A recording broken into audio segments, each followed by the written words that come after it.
Hey traders, Raghi here, and to kick off this free recap video, we're going to talk about a pattern that I think is definitely worth noticing when you're looking at what's known as volume profile, or what we call the V profile here. And I'm going to bring it up on the NASDAQ, and this is from this morning.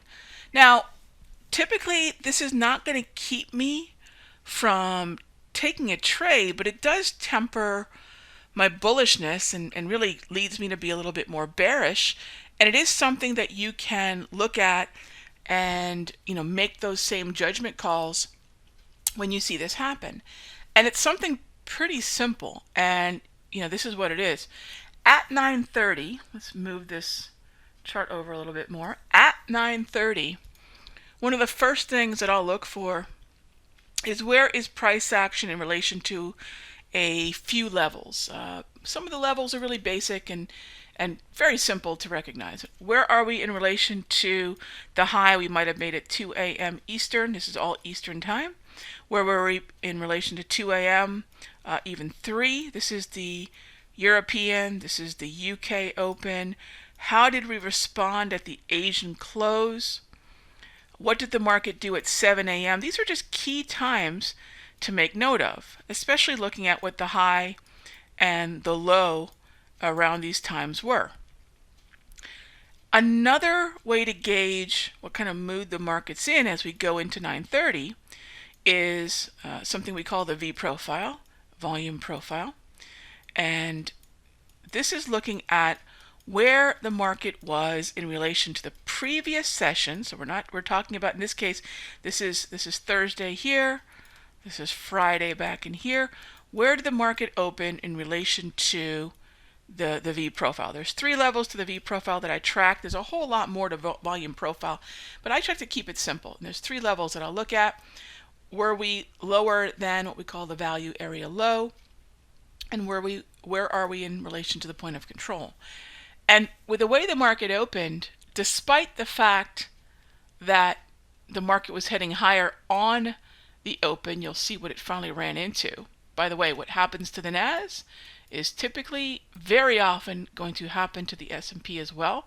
So if you're trading the S&P, don't take your eye off the NASDAQ unless healthcare and financials can help lead the way.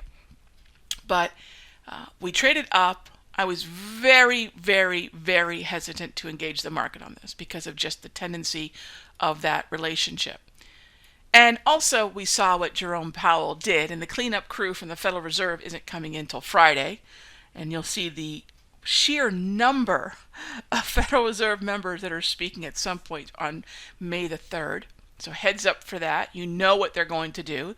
They're going to clarify the message that it seems Jerome Powell didn't get quite right. Not the first time for Jerome to have done that. But certainly really difficult to want to be too overwhelmingly bullish, despite the fact that the market was saying, hey, for a little while, we really want to be buying pullbacks, even to the volume weighted average price, which worked for a little while until, notice how the market responded, even retested. I mean, you think this level is something that the flow is watching? You better believe it. They're also watching this too. So I think to be overly bullish here, very tricky. I don't think anybody really sets off to say, well, let's just go look for, a massive sell-off in the NASDAQ just because we hit this resistance. But certainly this is resistance, right? You don't want to be bullish here. You can be bullish, down in here, or really anything above the volume weighted average price, go for it. But you don't want to be bullish up in here. And certainly when the market proves that we are now seeing this volume weighted average price as resistance, you certainly want to be a whole lot more bearish. And again, knowing which way you want to trade the market and knowing when that level is broken so you can trade in your, say, bullish bias for bearish bias is very important. At any time that I am looking at a market on a 1 minute or a weekly, if I don't have a bias, I move on.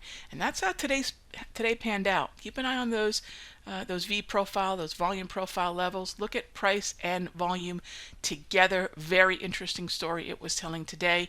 There's the breakdown. Hope it helped, and I'll see you in the next update.